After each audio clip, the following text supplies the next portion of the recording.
Okay folks, we're going to talk today a little bit about adjusting your bracing height on your longbow, why it's important and how to tie the mystical bowyer's twist. So we can see here we have a longbow.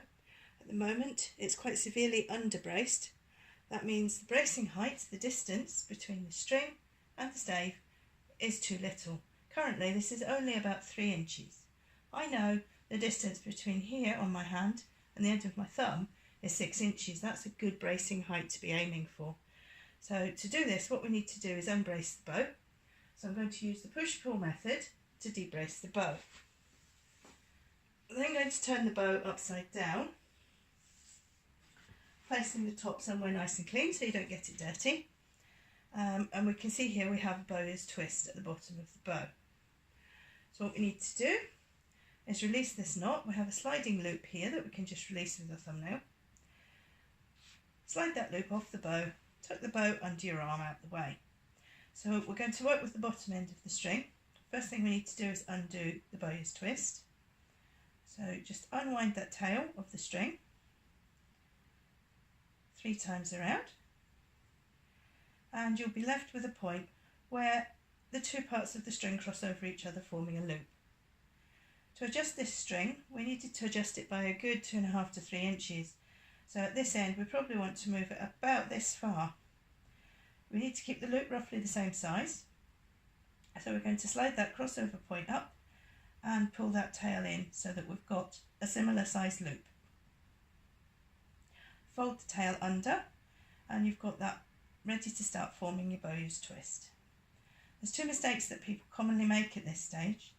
One is to try and twist the tail around this part of the string, which comes down from the bow, and the other is to twist it in the wrong direction. So what we need to do is twist it around this part of the loop, and we need to follow the direction of the twists in the cord. So you can see that's twisting in this direction. So we're going to come up through the middle, over, twisting around the correct part of the loop. That's 2 and 3 times. So we've now made a new sliding loop, which we can place over the bottom of our bow, putting the single part of the knot into the nock on the bow. Slide that loop up to tighten it onto the bow, and if you turn it over you can see this tail can be pulled into the nock, and that way it's self-tightening and it locks itself onto the bow. So you can pull there and it doesn't slip. Now we may or may not have done this the correct amount. To check, we need to rebrace the bow.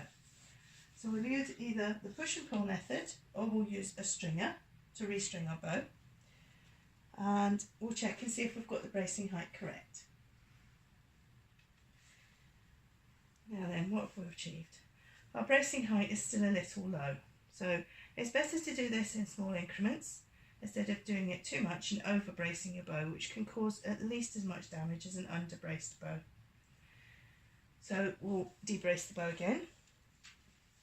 One of the symptoms of an underbraced bow is that the string slips out of the top nock of the bow when you try to shoot it. So it's always a good place to check is your bracing height if you're having this problem. So here we'll undo this knot again.